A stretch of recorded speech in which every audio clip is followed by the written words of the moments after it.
Hello friends, अगर आप अपने GSTR 3 भी भरते हैं तो ये वीडियो आपके लिए बहुत इंपॉर्टेंट है। ध्यान से सुनिए।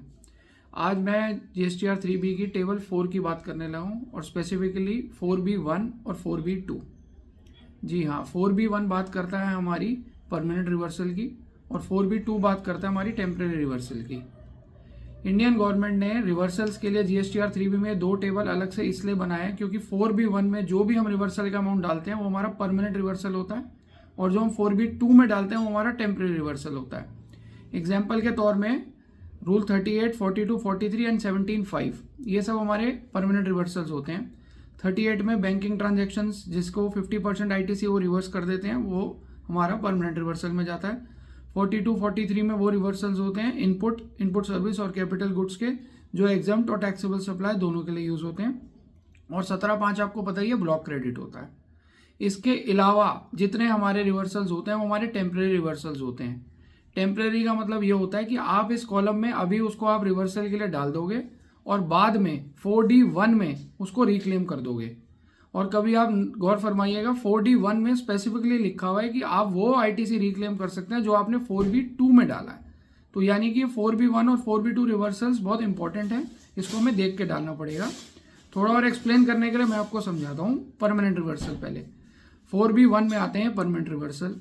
जैसे मैंने बताया रूल 38, 42, 43 एंड 17(5). 17(5) होता है हमारा ब्लॉक क्रेडिट। मान लीजिए एक ट्रेडर है, उसने कार परचेज करी और अपना GST नंबर दे दिया, तो कार डीलर तो हमारा वो जो GST है ना वो हमारा डालेगा और हमें वो ऑल अदर ITC में रिफ्लेक्ट होगा। बट हमने GSTR 3B भरते हुए उसको 4B1 में डालना है और नीचे जो बैलेंस है वो ITC हमने अवेल करना है। ऐसे ही रूल 38, 42, 43 है।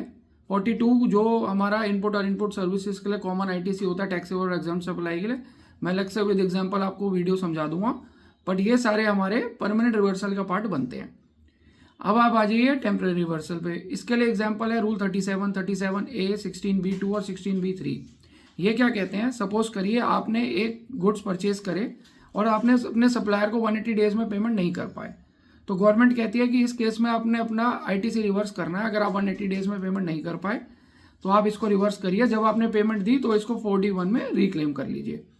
ऐसे ही मान लीजिए आपने सप्लायर को पेमेंट कर दी बट सप्लायर ने आगे गवर्नमेंट को टैक्स पे नहीं किया, तो जब तक मान लीजिए अगर मैं 24-25 की बात करूं तो 30 सितंबर 25 तक अगर सप्लायर ने गवर्नमेंट को टैक्स की पेमेंट नहीं दी तो बाय 30 नवंबर ऑफ 2025 और 24-25 आपने रिवर्सल करना है। ऐसे ही मान लीजिए आपको गुड्स या सर्विस रिसीव नहीं हुए अभी तक, तो सेक्शन 16 की कंडीशन फुलफिल नहीं हो, ये आपका टेम्परेरी रिवर्सल हो, आपको इसमें रिवर्स करना है और जब आपके पास गुड्स आ जाए आपने ये वापस रिक्लेम कर लेना 4D1 में। ये वीडियो मैंने आपके लिए सिर्फ इसलिए बनाई है 4B1 और 4B2 एक्सप्लेन करने के लिए, बिकॉज मेरे सामने एक केस आया है अभी। गलती से एसएससी ने एक टेम्परेरी रिवर्सल को 4B1 में डाल दिया। अब जो है डिपार्टमेंट उसको अलाउ नहीं कर रहा क्योंकि वो कहता है ये परमानेंट रिवर्सल का कॉलम था, आपने इसमें टेम्परेरी रिवर्सल डाल दिया, हम इसको कोई नहीं कर सकते। हमारे पास लिटिगेशन है, हमारे पास आगे कोर्ट जाने का ऑप्शन है, बट प्राइमरी स्टेज पे अगर हम इसको देख के डालें तो हमारा इनपुट काफ़ी बच सकता है। Thank you, take care.